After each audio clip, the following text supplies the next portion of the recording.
안녕하십니까? 미국의 대선 후유증이 전 세계를 뒤흔들고 있습니다. 한치 앞을 내다볼 수 없는 미국의 정세에 우려하는 사람들과 불만을 토로하는 사람들이 결국은 미국 사회를 양분화로 치닫고 있지 않나 하는 우려 속에 각종 소식들이 쏟아져 나와 사회 질서의 혼란이 더욱 과중되고 있습니다. 다행히 트럼프 대통령이 내일 12일 특별 성명이 발표됨에 따라 그 성명으로 인해 향후 미국의 진로가 정해질 것입니다. 저희 KUMC TV는 어느 한편으로 치우치지 않고 확실한 소식을 전해드릴 것입니다. 오늘의 뉴스입니다. 트럼프 대통령의 트위터 계정 차단과 주류 언론들의 보도 태도에 극한적인 불만을 쏟아내었던 트럼프 대통령이 미국민들을 위하여 많은 길을 모색하던 중 외국 정부의 계정 트위터를 이용해 여러 사이트와 협상 중이라고 밝혔습니다. 다른 사이트와 협상에 대해 대통령 성명은 이번 주 초 그 사이트 대표와 대통령 옆 상팀과 접촉 중이라고 보도 전문 매체인 내셔널 파일에서 보도했습니다. 이승주 기자입니다. 지난 10일 내셔널 파일 매체는 갭 즉 영어로 GAB인 것으로 확인되었습니다. 이 사이트 대표인 앤드류 토바 씨는 자신의 웹사이트에서 말하기를 솔직히 말씀드리겠습니다. 나는 지금 대통령 팀과 연락하는 과정에 있습니다. 현재 대통령 갭 계정에는 수십만 명의 팔로워가 있습니다. 현재 서버 용량을 매우 신속하게 확장하는 중입니다라고 확인을 해주었습니다. 그러나 갭과 팔로의 사이트는 구글 플레이 앱 스토어에서는 퇴출되었으며 애플도 10일까지 제거하겠다고 통보된 상태입니다. 그러나 트럼프 대통령은 이러한 어려운 국민들과의 소통을 위한 신의 한 수를 찾아냈습니다. 그것은 연방통신위원인 FCC를 통한 메시지를 전달하는 방법이었습니다. 지난 8일 FCC를 통한 비상경보 시스템 집행 권고를 발표케 했습니다. 이 시스템은 각 지방이나 지역에 있는 국가경보 시스템 조직이 있습니다. 미국에 계신 여러분들도 각자 핸드폰에 삐 하면서 모든 통화나 음악 혹은 방송 등이 중지되고 경보 내용을 뜨는 장면을 보셨을 것입니다. 이 시스템은 국가적인 위기나 각종 범죄가 발생 시 재난재해 시 긴급 경보를 보내는 시스템입니다. 이 방송 시스템이 발령되면 대통령은 전 미국에 있는 핸드폰 사용자나 TV나 라디오를 청취하는 사람들에게 대통령의 메시지를 전달할 수가 있는 것입니다. 이러한 절묘한 한 수를 구상한 것은 오래전부터 주류 언론들의 트럼프 대통령에 대한 부정적인 보도와 기사, 빅테크의 편파적인 그리고 계정 차단 등을 예상했던 것 같습니다.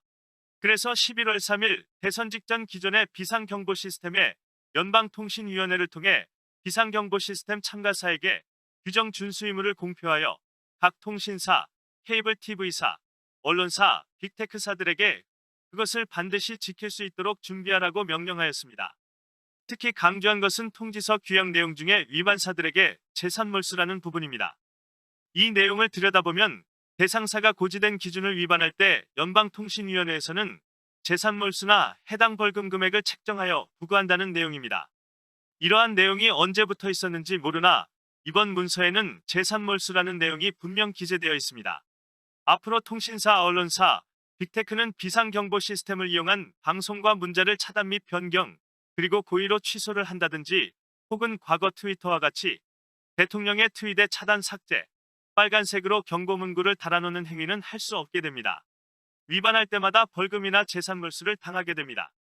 이에 따라 트위터는 과거 트럼프 대통령의 계정을 다시 복원시켰습니다. 한편 트럼프 지지자들은 이러한 시스템을 이용해 그동안 미뤄왔던 기밀문서 해제를 이 시스템을 통해 폭로하지 않을까 하는 희망을 갖는다고 말했습니다. 다음 소식입니다. 최근 미국 트럼프 대통령의 트위터와 페이스북 계정이 영구 정지되어 논란이 되고 있는 가운데 이러한 빅테크 기업의 무모한 행위 뒤에는 미국 전직 대통령 오바마의 부인이 있었다는 사실이 드러나 충격을 주고 있습니다. 복수의 미국 매체가 미셸 오바마가 빅테크에게 트럼프 관련 제재를 지시한 것으로 보도하고 있습니다. 다보나 기자가 전해드립니다. 많은 미국인들은 빅테크 기업들이 전직 대통령의 부인의 말에 따라 행동하는 것은 무슨 경우인가 하며 분노를 표출하는 것과 동시에 미셸 오바마가 무슨 목적과 무슨 권리로 빅테크 운영자와 IT 기업 대표들을 불러놓고 이러한 지시를 할 수 있었는지 비난의 목소리가 높습니다. 따라서 미국 CNBC를 포함한 복수의 매체가 이와 같이 전한 보도에 전 세계 네티즌들은 일제히 미셸 오바마를 비난하고 나섰습니다. 한편 부정선거 논란으로 얼룩진 미국 대선으로 인해 지금까지 미국 정세가 급박하게 돌아가고 있는 가운데 일각에서는 트럼프가 군사행동 카드를 준비하고 있다는 예측도 나오고 있는 상황입니다. 트럼프 대통령은 이번 선거의 배후에 주류 미디어와 함께 트위터, 페이스북 등 빅테크가 가담한 것으로 보고 있습니다.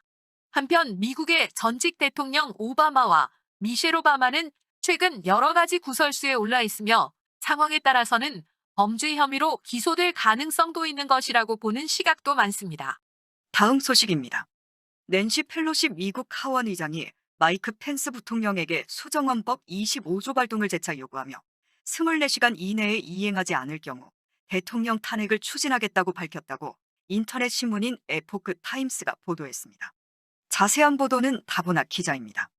에포크 타임스 보도에 의하면 펠로시 의장은 일요일이었던 지난 12일 저녁 동료 의원들에게 보낸 서한에서 하원 민주당은 트럼프 대통령의 직무수행 불능을 선언하기 위해 수정헌법 25조 발동을 요구하는 결의안을 통과시키도록 노력할 것이라고 밝혔습니다.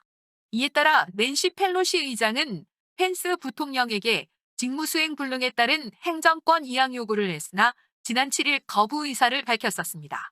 펜스 부통령의 거부 이유는 대통령 임기가 채 2주도 남지 않은 시점에서 수정헌법 25조 발동 시도는 오히려 사회적 혼란만 가중시킬 수 있다는 입장으로 알려졌습니다. 이러한 낸시 펠로시 의장과 민주당의 요구에 펜스 부통령이 따르지 않을 경우 하원은 국회의사당 난입 사건의 책임을 물어 대통령 탄핵안을 추진하겠다는 것이었습니다. 그러나 1월 20일 내에 결의안을 상원까지 통과시키는 것은 매우 어렵다는 게 미 정치권 안팎의 중론입니다. 이유는 현재 상원이 사실상 휴회 중인 가운데 하원이 트럼프 대통령 탄핵안을 보낼 경우 상원 의원 100명이 전원 동의해야 표결 등이 가능한데 이는 실질적으로 불가능한 일이라는 것입니다. 미치 맥코널 공화당 상원 원내대표는 상원은 현재 만장일치로 승인된 휴회 명령에 따라 휴회 중이며 19일까지 특별회의를 3일에 한 번씩 프로포마 세션을 개최하고 있다고 설명했습니다. 맥코널은 이러한 만장일치 동의가 주어지지 않는다면 상원이 1월 19일 정기국회를 재개할 때 상원 탄핵 규칙에 따라 다음과 같은 일이 벌어질 것이라며 상원과 하원이 모두 신속히 움직이지 않는 한 상원 재판은 트럼프 대통령의 임기가 만료된 후에라고 덧붙였습니다. 이어 상원은 만장일치가 아니라면 하원에서 넘긴 탄핵 결의안을 포함해 프로포마 세션 동안 어떠한 업무도 진행하지 않을 수 있다고 언급했습니다. 프로포마 세션은 휴회를 피하고자 몇 분간만 진행하는 형식적인 임시회기입니다. 이러한 탄핵 내용에 대해 에포크 타임스는 백악관의 관련 논평을 요청한 상태라고 보도했습니다. 이상 뉴스를 마치겠습니다. 지금까지 시청해주신 여러분들에게 감사드립니다. 안녕히 계십시오.